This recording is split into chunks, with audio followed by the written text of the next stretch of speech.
Namibia dikaitkan dengan bukit pasir merah Sossusvlei, safari dan padang gurun yang luas. Tapi mungkin anda tak tahu di utara Namibia, suku Himba masih ada adat kuno. Tuan rumah boleh tawar tetamu penting, rakan karib atau saudara, bermalam dengan isterinya. Suami tidur di pondok lain atau luar. Bagi Himba, ini bukan sekadar hormat, tapi eratkan persahabatan keluarga dan tunjuk percaya penuh. Namun, hari ini ritual O Kuyapisa O Mukazendu cetus perdebatan serius. Aktivis hak asasi kata wanita tiada pilihan sebenar dan boleh menderita jika menolak.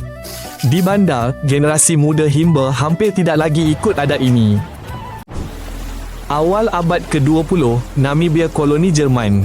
Tragedi genosid pertama abad itu berlaku.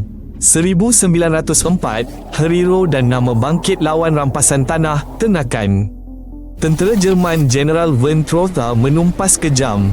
Rakyat dihalau ke gurun Omaheke tanpa air. Mangsa ditahan di kem pantai, Pulau Shark, kadar kematian 50%.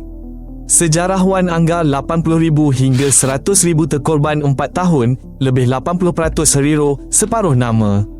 Memori ini kekal di sekolah, tugu, serta rundingan pengiktirafan dan pampasan dengan Jerman. Di savana Namibia, dekat Grootfontein, terletak meteorit Hobart. Ia terberat di bumi, bongkah besi 60 tan yang jatuh 80,000 tahun lalu dan tidak berganjak. Uniknya, ia boleh didekati dan disentuh, jarang berlaku untuk penemuan sebegini. Penduduk tempatan pernah menggunakannya sebagai andas. Kini, tapak batu dengan amfiteater dan laluan dibina. Panel menerangkan asal-usulnya, kenapa tidak tenggelam dan komposisinya. Ia terdiri daripada 84% besi dan 16% nikel. Ini tempat sempurna untuk merasai kedekatan dengan sekeping angkasa. Di beberapa komuniti luar bandar Namibia, undang-undang tradisional masih berlaku. Ia membenarkan seorang lelaki berpoligami. Keluarga besar ini membantu mereka hidup di tanah gersang. Lebih banyak tangan bermakna lebih banyak tenakan, susu dan simpanan untuk masa sukar. Perkahwinan tradisional ini wujud selari undang-undang sivil moden di mana monogami semakin kerap dipilih, terutama di bandar. Dalam keluarga poligami, harta dibahagi antara rumah isteri-isteri untuk elak konflik. Wanita mengurus rumah tangga dan tenakan tenusu. Jika suami ingkar janji, isteri boleh pulang ke rumah ibu bapa. Tradisi ini berubah perlahan, dipengaruhi oleh urbanisasi dan pendidikan. Padang pasir Namib, salah satu gurun tertua dunia, berusia puluhan juta tahun. Di sana, hujan tidak turun bertahun-tahun.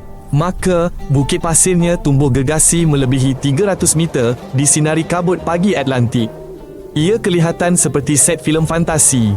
Di dataran liat putih Dead Valley, berdiri pokok mati hitam. Tidak reput 900 tahun kerana tiada langsung kelembapan. Bukit pasir bergerak perlahan, membentuk ombak dan bayang panjang. Ini menarik jurugambar dan pengarah filem. Perasaan kekosongan dan keindahan asli ini menarik pembuat filem dan peminat lanskap unik seluruh dunia. Pantai utara Namibia dipanggil Pantai Tengkorak. Arus bermula yang sejuk, kabus tebal dan beting tersembunyi telah memusnahkan kapal selama berabad-abad. Bangkai kapal berkarat masih mencuat dari pasir. Berdekatan, ada tulang paus putih, sisa zaman pemburuan paus. Bangkai paling terkenal ialah kapal wap Jerman, Edward Bohlen, kini kira-kira sekilometer dari air. Ini kerana pasir telah mengalihkan garis pantai selama bertahun-tahun. Kabus tebal muncul apabila lautan sejuk bertemu udara gurun panas. Kini, taman negara dan zon perlindungan terbentang di sepanjang pantai. Pemandu pelancong bercerita tentang kapten dan pelaut yang terperangkap kabus dalam perangkap pasir. Di lembangan Orange, Namibia, ahli geologi menemui simpanan minyak terbesar dalam 2 dekad. Ia adalah berbilion tong minyak ringan. Jika pengeluaran berjalan lancar, Namibia akan jadi pemain baru pasaran tenaga global. Ia akan berubah dari negara berlian dan pelancongan. Infrastruktur pelabuhan, jalan dan pangkalan bekalan sedang dibina. Di Windhoek, mereka bincang untung masa depan dan elak kutukan minyak. Kutukan ini menimpa banyak negara Afrika. Mereka rancang dana generasi depan, latih jurutera tempatan. Kontrak telus dengan Total Energies dan Shell juga dirancang. Ini agar ledakan minyak bawa sekolah, hospital dan infrastruktur digital. Bukan berakhir dengan rasuah semata. Di gurun Namibia, tumbuh Welwitschia. Ia tumbuhan aneh, menyerupai kubis kering gergasi. Welwitschia punya 2 daun yang tumbuh seumur hidup. Daunnya kusut menjadi pita panjang lusuh. Sesetengah spesimen boleh hidup hingga 2000 tahun. Ia lebih tua dari banyak tamadun purba. Para saintis memanggilnya fossil hidup. Welwitschia telah menyesuaikan diri dengan panas dan kemarau ekstrem. Ia mengumpul lembapan dari kabus. Air disimpan dalam akar yang kuat. Setiap titisan air dijimatkan berkat kulit daunnya yang tebal. Spesimen paling jarang dan tua di pagar. Ini supaya pelancong tidak memijak tanah sekeliling. Berdiri dekat kehidupan purba hijau ini, mudah terasa masa mengalir berbeza di gurun. Namibia adalah rumah populasi citah bebas terbesar di dunia, lebih 3,000 ekor. Anehnya, ramai tinggal di ladang dan rancho persendirian, bukan taman negara.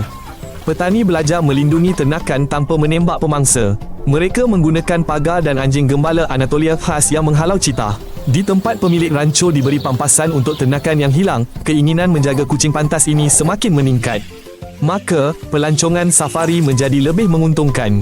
Seekor citah hidup yang pecut 100 km/j dalam 3 saat, ia jauh lebih bernilai bagi ekonomi daripada sekadar kulit di dinding. Gajah padang pasir berkeliaran di dasar sungai kering NW Namibia.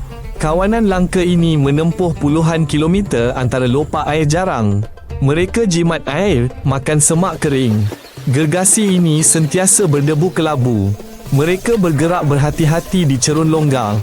Kurang merosakkan pokok di penempatan berbanding gajah savana. Mereka ingat lokasi lopak air lama bertahun-tahun. Gajah ini pandai menggali akar mencari kelembapan. Bertemu gajah di latar Bukit Pasir Merah adalah pemandangan tak terlupakan. Ini 10 fakta Namibia. Jika ada info baharu, suka langgan. Jangan terlepas negara seterusnya. Jumpa lagi.